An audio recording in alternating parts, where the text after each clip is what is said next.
नमस्कार दोस्तों, मैं देवेंद्र देव। आज हम बात करने वाले हैं भारत के राजनीति की एक ऐसी आयरन लेडी की जिन्होंने जाति की दीवारों को तोड़कर समाज के सबसे निचले तबके से उठकर देश की राजनीति में उथल पुथल मचा दी और देश के सबसे बड़े राज्य उत्तर प्रदेश की 4 बार मुख्यमंत्री बनी। क्या आप जानते हैं कि एक साधारण दलित परिवार की बेटी कैसे भारत के सबसे बड़े राज्य उत्तर प्रदेश की 4 बार मुख्यमंत्री बनी? कैसे उन्होंने राजनीति में कदम रखा और लाखों लोगों की उम्मीद बन गई। इस वीडियो में हम उनके पूरे जीवन परिचय और उनकी राजनीतिक शुरुआत पर नजर डालेंगे। चढ़ विपक्ष की छाती पर, बटन दबेगा हाथी पर।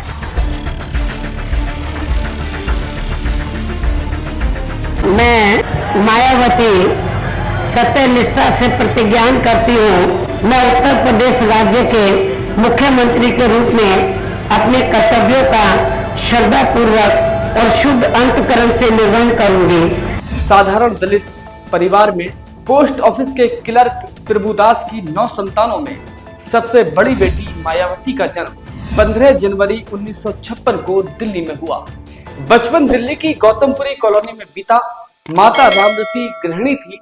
छोटी सी उम्र में ही मायावती ने अपने समाज की दयनीय स्थिति देखी और अपने समाज को न्याय दिलाने के लिए आईएएस बनने की सोची, पर किस्मत को तो कुछ और ही मंजूर था। कहानी शुरू होती है सितंबर 1977 की उस शाम से। जगह थी दिल्ली का कॉन्स्टिट्यूशन क्लब। इंदिरा गांधी का आपातकाल खत्म हो चुका था। जनता पार्टी की सरकार बन चुकी थी। तब जनता पार्टी ने जाति के भेदभाव को दूर करने के लिए कॉन्स्टिट्यूशन क्लब में 3 दिन का एक सम्मेलन आयोजित किया था। इस सम्मेलन के सबसे बड़े आकर्षण थे राजनीति के गलियारों में धूम मचाने वाले उस वक्त के सबसे लोकप्रिय नेता राजनारायण।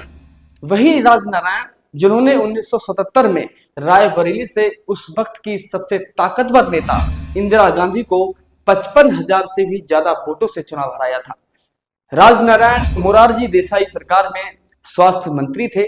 राजनारायण मंच पर आए और दलितों के हित के लिए बड़ी बड़ी बातें करने लगे, पर राजनारायण ने एक बहुत बड़ी गलती की।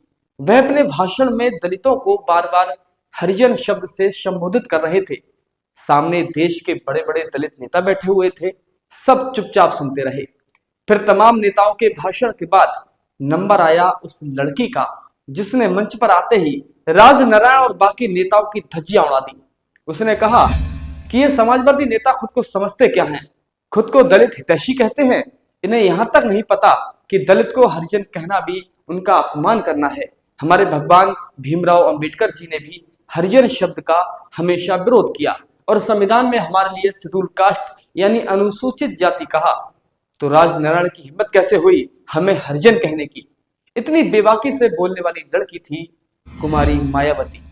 जैसे ही मायावती ने यह सब कहा तो सामने भीड़ में जोश जाग गया और राजनारायण मुर्दाबाद, जनता पार्टी मुर्दाबाद के नारे लगने लगे। सोचिए कितना अजीब मंजर होगा। जिस पार्टी ने कार्यक्रम करवाया उसी पार्टी की ओर से यानी उसी के बैनर तले उसकी किरकिरी हो गई। मंच से नीचे उतरने पर तमाम नेताओं ने मायावती को बधाइयां देनी शुरू कर दी। उसी में एक संगठन वामसेव भी था। उस वक्त दलितों के उत्थान के लिए तेजी से काम कर रहा था। यह दलित नेता काशीराम का संगठन था। वामसेव के नेताओं की नजर उस लड़की पर पड़ी और फिर यह खबर काशीराम तक पहुंची और समय आ गया मायावती का देश की सबसे बड़ी दलित शक्ति बनने का। दिसंबर 1977 की एक शाम, जब पोस्ट ऑफिस के क्लर्क प्रभुदास के घर सब सोने की तैयारी कर रहे थे, बस आंखों में नींद नहीं थी तो प्रभुदास की सबसे बड़ी बेटी मायावती की। मायावती दिन में बच्चों को पढ़ाती थी, शाम को लॉ की क्लास लेती और रात को खाना खाने के बाद सिविल सर्विस की तैयारी करती। गेट की कुंडी बजी तो सब चौंक गए। दरवाजा खोला तो वामसेव के संस्थापक बड़े दलित नेता काशीराम खड़े थे। काशीराम को देखकर घर में उत्साह दौड़ गया। उन दिनों मायावती वामसेव के कार्यक्रम में सक्रिय रहने लगी थी तो वे काशीराम को चेहरे से पहचानती थी। काशीराम ने प्रभुदास से कम बात की, फिर उस लड़की से बोले, तुम तो बहुत पढ़ाई कर रही हो, इतना पढ़कर क्या करोगी? मायावती ने कहा, मैं कलेक्टर बनूंगी और कलेक्टर बनकर अपने समाज का भला करूंगी। तभी काशीराम ने कहा, तुम गलत सोच रही हो। पहले जो इस समाज के लोग अधिकारी बने हैं उन्होंने समाज का क्या भला किया?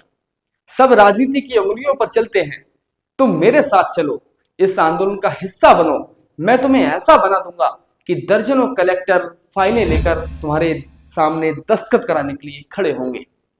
मायावती को यह बात मानो चुप सी गई। वह सोच में पड़ गई और सोचने लगी।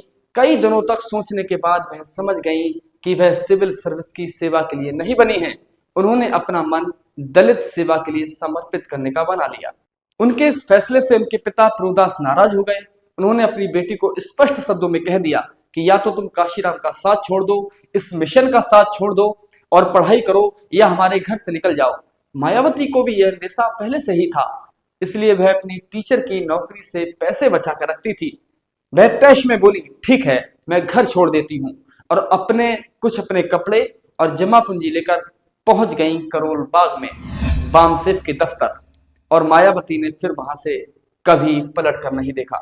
1983 में काशीराम ने DS4 यानी दलित शोषित समाज नाम की संस्था बनाई और मायावती इसमें शामिल हो गई। फिर 1984 में काशीराम ने बहुजन समाज पार्टी यानी BSP की स्थापना की। मायावती BSP की फाउंडिंग मेंबर और राष्ट्रीय महासचिव बनी।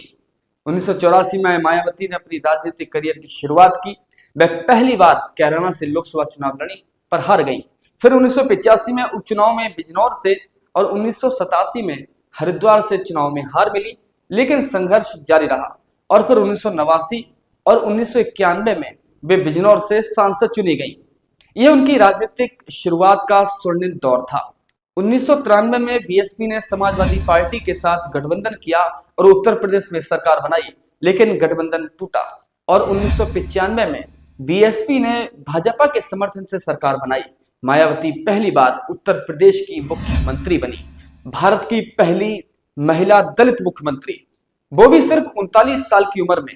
बेशक सरकार महज 4 महीने ही चली, पर इसने देश की राजनीति और विशेषकर उत्तर प्रदेश की राजनीति को बदल कर रख दिया। और फिर 1997, 2002 और 2007 में वे 3 बार उत्तर प्रदेश की मुख्यमंत्री बनी और 2007 में तो BSP ने पूर्ण बहुमत से जीत हासिल की और 5 साल तक मायावती ने मुख्यमंत्री पद संभाला। ये थी मायावती जी के संघर्ष और सफलता की कहानी। आप देखते रहिए नवसुर जागरण। वीडियो अच्छी लगी हो तो कमेंट में बताइए, लाइक करिए और ऐसे ही वीडियो देखने के लिए चैनल से जुड़ने के लिए चैनल को सब्सक्राइब कीजिए। नमस्कार।